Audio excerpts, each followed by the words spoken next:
बिस्मिल्लाहिर्रहमानिर्रहीम। Welcome to Learners Academy. मेरा नाम हुमा ख़ान है और मैं क्लिनिकल साइकोलॉजिस्ट हूँ।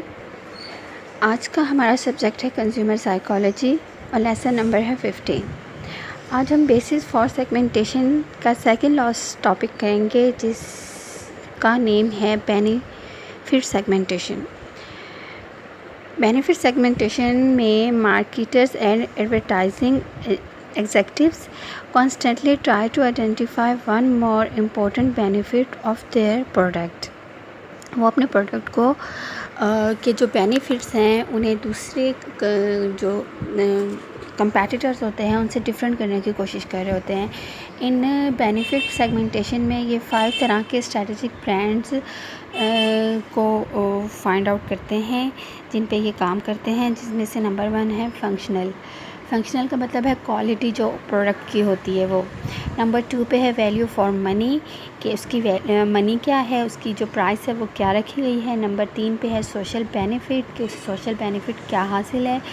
नंबर 4 पे है पॉजिटिव इमोशनल बेनिफिट, उसमें क्या है प्रोडक्ट में या सर्विसेज में। और नंबर 5 पे है नेगेटिव इमोशनल बेनिफिट, कि जो नेगेटिव इमोशनल बेनिफिट्स हैं वो क्या क्या हैं। ठीक है, अब हम इन 5 टॉपिक्स को एक एक करके करते हैं। इसमें से नंबर 1 पे है फंक्शनल बेनिफिट, यानी कि क्वालिटी। जो प्रोडक्ट है उसकी क्वालिटी क्या है।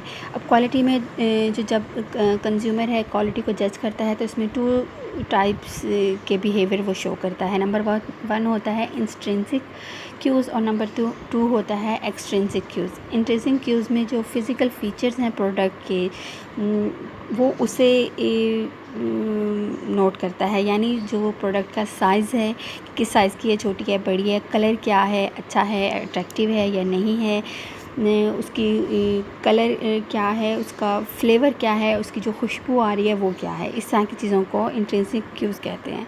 और एक्सट्रिंसिक क्यूज़ में जो कंज्यूमर है या जो कस्टमर है वो जो प्रोडक्ट की बाहर के फ़ीचर्स होते हैं उन्हें नोट करता है, जिसमें पैकिंग हो जाती है, प्राइसिंग हो जाती है, एडवर्टाइजिंग हो जाती है, पीर प्रेशर हो जाता है कि जो हमारे पीर्स हैं उसके बारे में क्या फ़ीडबैक दे रहे हैं, क्या राय रखते हैं। ब्रांड इमेज हो जाता है, मैन्युफैक्चरिंग इमेज हो जाता है, जो जिस स्टोर से वो ख़रीदा जा रहा होता है उस स्टोर का इमेज हो जाता है कि क्या वो बहुत अच्छी एक्सपेंसिव जगह से लिया गया है या वो एक रिटेलर की शॉप से लिया गया है। कंट्री ऑफ ओरिजिन भी हो सकता है कि किस कंट्री से वो चीज़ बन कर आई है। इसे कहते हैं एक्सट्रिंसिक क्यूज़। अब हमारा नंबर 2 पे टॉपिक है वैल्यू फॉर मनी, कि जो प्राइस ऑफ प्रोडक्ट है वो क्या रखी गई है। इसमें वो कंपैरिजन करता है मार्केट प्राइस से, कंपैटिटर की प्राइस से। वो जो उसकी जो ये जो प्रोडक्ट है उसके जो बेनिफिट्स हैं उनका कंपैरिजन प्राइस के साथ होता है कि जो हम प्राइस पे कर रहे हैं आइदर इतना कुछ हमें मिल भी रहा है कि नहीं। ठीक है, इसमें एक टर्म यूज़ होती है रेफरेंस प्राइस। रेफरेंस प्राइस की डेफिनेशन अगर हम देखें तो वो ये होती है any price that consumer uses as a basis for comparison in judging other prices. Reference price में जो कंज्यूमर होता है वो एक प्राइस को अपने ब्रेन में सेट कर लेता है, उसे स्टैंडर्ड रखता है। बाकी जो कंपैरिजन कर रहा होता है दूसरी प्रोडक्ट्स का, दूसरे ब्रांड्स का, तो उसके साथ कर रहा होता है कि क्या ये सस्ती है या महंगी है या इसकी प्राइस ठीक है। मतलब एक पहले वो सेट कर लेता है अपने माइंड में, उसे कहते हैं रेफरेंस प्राइस। इसके 2 टाइप्स होते हैं, इंटरनल रेफरेंस प्राइस और external reference price. Internal reference price में prices retrieved by the consumer from the memory, कि जो उसे बार याद आ जाते हैं, बाद में वो याद कर पाता है कि हाँ इसकी ये प्राइस थी, जो उसने सेट की हो या ना की हो, बहरहाल उसे याद रहता है कि ये एक प्राइस इस रेंज में चीज़ ये वाली मिलती है, तो उससे वो कंपैरिजन बाद में करता रहता है। और एक्सटर्नल रेफरेंस प्राइस में ये होता है कि external reference price is in reference to price elsewhere, जो बाकी जो दूसरी जगहों पे जो और डिफरेंट प्राइसेस होती हैं उन्हें एक्सटर्नल रेफरेंस प्राइस कहते हैं। अच्छा, तीसरा हमारा टॉपिक है और ये हमारा टॉपिक है, हम कर रहे हैं बेनिफिट सेगमेंटेशन में। तीसरा टॉपिक है सोशल बेनिफिट, कि हमें जो बेनिफिट सेगमेंटेशन हमने की है उसमें तीसरे नंबर पे जो सोशल बेनिफिट है उसमें क्या होता है। जो सोशल बेनिफिट है उसमें सोशल क्लास आ जाती है। Some researcher associate social benefit with the concept of social class. इसमें अपर क्लास होती है, लोअर क्लास होती है। इसमें एक इंसान अपनी क्लास में रहते हुए अपने साथ की दूसरी क्लासेस, 1 मिनट अजान हो जाए। ओके। तो हम कह रहे थे सोशल कंपैरिजन थ्योरी, यानी सोशल बेनिफिट में सोशल कंपैरिजन थ्योरी है। इसके मुताबिक ये कहते हैं कि जो एक स्टेटस में इंसान होता है तो वो अपने साथ अपने बराबर के सोशल स्टेटस के लोगों के साथ मटेरियलिस्टिक अपनी प्रोडक्ट्स को या अपनी चीज़ों को कंपैरिजन करता रहता है। तो उसके साथ वो अपने आप को डिटरमिन करता है कि वो किस पोजीशन पे है।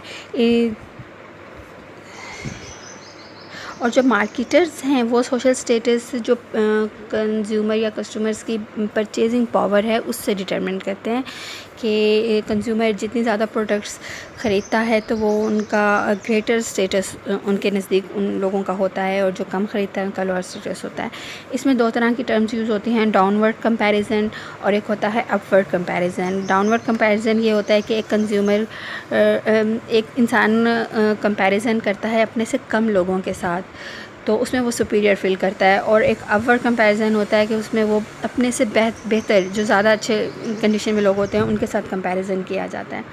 अब हमारा चौथा टॉपिक है पॉजिटिव इमोशनल बेनिफिट, और साथ ही इसके आता है negative emotional benefit. Positive emotional benefit ये होता है कि इसमें अपना पॉजिटिव गोल रखा जाता है, कुछ पॉजिटिव या कुछ अच्छा हासिल करने के लिए। लाइक एक इंसान है वो कहता है कि मुझे अपनी सेहत का ख्याल रखना चाहिए और मुझे ज़्यादा फिटनेस हासिल करनी चाहिए, तो उसके लिए वो जिम ज्वाइन करता है। तो ये होता है पॉजिटिव गोल सेट होता है, तो पॉजिटिव इमोशनल बेनिफिट होता है। और नेगेटिव इमोशनल बेनिफिट होता है कि एक इंसान कहता है कि मैं बहुत मोटा हो रहा हूँ और मेरा फैटी बॉडी है और ये फ़िट नहीं है, तो मुझे इसे ख़त्म करने के लिए जिम ज्वाइन करना चाहिए, तो वो भी जिम ज्वाइन करता है। तो इसमें वो अपनी जो नेगेटिव इमोशंस है उन्हें ख़त्म करने के लिए काम कर रहा होता है। काम दोनों एक ही कर रहे हैं, लेकिन उसमें फ़िटनेस पे गोल है कि उसका गोल पॉजिटिव वालों का फ़िटनेस का गोल है कि उन्होंने फ़िटनेस को अचीव करना है, और नेगेटिव वालों का एक बैड जो इमेज है लाइक फैटी होना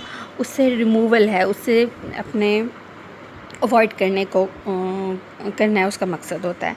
अब इसमें आता है एक चेंजेस लाइफस्टाइल, जो मतलब लोग जो हैं वो अपनी लाइफ में चेंज को पसंद करते हैं।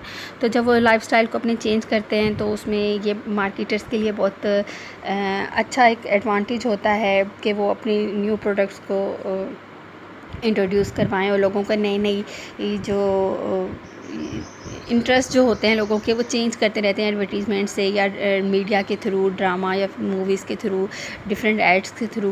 तो इसमें ये होता है कि लोगों के मूड्स को चेंज करते हैं। जब लोगों के मूड्स चेंज होते हैं, वो अपना लाइफस्टाइल चेंज करना चाहते हैं, तो फिर वो उसके लिए नई अपनी परचेज़ करते हैं, नई चीज़ों को ख़रीदते हैं। तो ये मार्केटर्स के लिए एक अच्छा एडवांटेज होता है इस चेंजेस लाइफस्टाइल को क्रिएट करना लोगों के माइंड में कि अब उन्हें ये चीज़ ओल्ड फैशन हो गई है, अब न्यू फैशन है, और इस तरह से ना ये टैक्टिक्स होते हैं मार्केटिंग करने के लिए। अच्छा, नंबर 3 पे है हमारा topic various brand with in one product category. Various brands with in one product category में ऐसा किया जाता है कि एक ही प्रोडक्ट को डिफरेंट जो सिचुएशंस हैं उसमें डाल के दिखाया जाता है कि ये बहुत ही बेनिफिशियल है। मसलन एक ऐड आता है टूथपेस्ट का।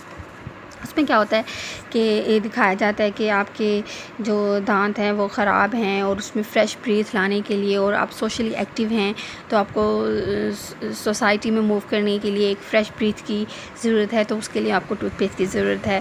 फिर दिखाया जाता है कि अगर आप स्मोकिंग कर रहे हैं और आपके दांतों पे कलर आपका फेड हो रहा है तो वो अच्छा नहीं लगता जब आप लोगों से कम्युनिकेट करते हैं, आप कम्युनिकेटर हैं, तो उसके लिए फिर आपको टूथपेस्ट की ज़रूरत होती है। इस तरह से फिर मुख्तलिफ सिचुएशन में दिखाया जाता है कि जर्म्स हैं और लाइक आप बीमार हो रहे हैं बच्चे, और उसकी रीज़न दांतों का साफ़ ना होना है, तो उसका सोल्यूशन टूथपेस्ट है।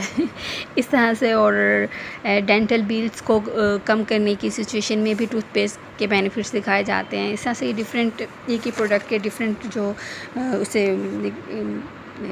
जो उसके बेनिफिट्स डिफरेंट सिचुएशन में दिखाए जाते हैं, तो उसे various brands with in one product category कहा जाता है। आज के लिए इतना ही, अल्लाह हाफ़िज़।